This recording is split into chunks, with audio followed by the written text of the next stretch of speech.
بسم الله والصلاة والسلام على رسول الله. مرحبا بكم في فيديو جديد ووصفة جديدة. اليوم إن شاء الله راح نشارك معاكم تحلية رمضان بامتياز، تحلية الطبقات، وصفة اقتصادية سهلة مهلة، قنبلة في البنة، فلون طبقات بريستيج. بالنسبة للمقادير بسيطة جدا، نروح للمقادير وطريقة التحضير. نبدأ بسم الله. عندنا 2 كيسان ونص حليب، الكأس الثاني والنصف الكأس، 2 كيسان ونص حليب، 2 مغارف كبار سكر، ومغرف كبيرة نشا. عندنا باكي تاع علبة تاع فلون فاني.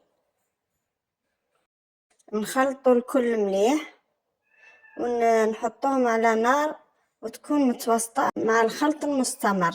نبقاو نخلطوا فيه باش ما يلصقش معنا على نار متوسطة، ويبدا درجة الغليان نشوفوه ثقل معنا الخليط، نطفو عليه مباشرة في بلاطو، نفرغوه كما راكم تشوفوا، نحطوه في المطبخ في مكان حتى يبرد، ومن بعد ندخلوه للثلاجة. لهنا عندنا نفس الطريقة، عندنا 2 كيسان ونص حليب، 2 كيسان ونص حليب، نديرو 2 مغارف سكر ومغرف نشا وعلبة تاع فلون فريز بذوق الفريز. هذه الطبقة الثانية. نخلطوا المكونات كل مليح حتى يذوبوا، وندوهم على النار، نحطوهم على نار متوسطة مع الخلط المستمر حتى يثقل الخليط كما المرحلة الأولى. مباشرة نسكبوه كما راكم تشوفوا فوق الطبقة الأولى، وهذه الكمية راح نخليها نديرها في الكؤوس. نروح نحضروا الطبقة الثالثة. عندي فلون شيكولا، 2 كيسان ونص حليب، 2 مغارف سكر كبار، ومغرف كاكاو، مغرف كبيرة نشا. نخلطوا كل المكونات ونزيد نضيف كيس فلون شيكولا، ونحطهم على نار متوسطة مع الخلط المستمر حتى يثقل معنا الخليط. مباشرة راح نسكبوه فوق الطبقة كما راكم تشوفوا.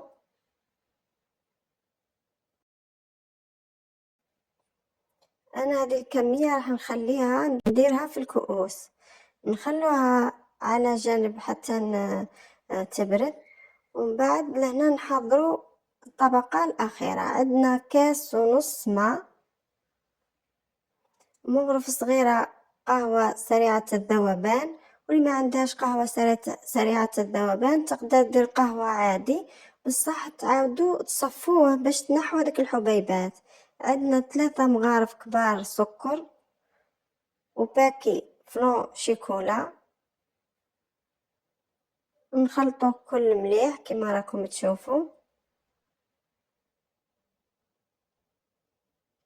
ونحطوه على نار متوسطة مع الخلط المستمر.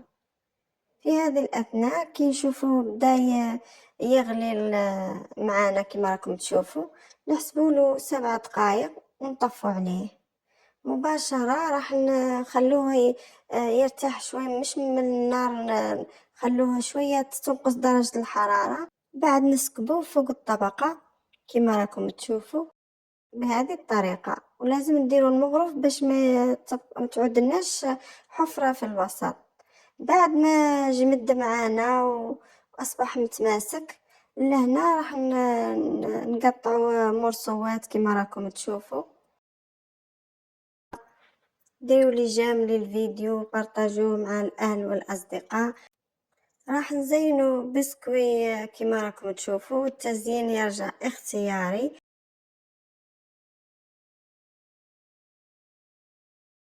كانت وصفتنا لنهار اليوم أحسن فلون ممكن تذوقوه في حياتكم، وصفة جدا رائعة بدون فرن. راح نقسم معاكم وتشوفوه كيفاه جا ما شاء الله.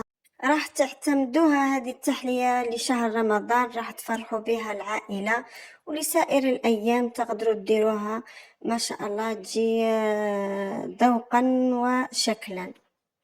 ننصحكم باه تجربوا. ولا عجبتكم الوصفة ديروا لي جيم للفيديو، بارطاجوه مع الأهل والأصدقاء. إلى الملتقى إن شاء الله.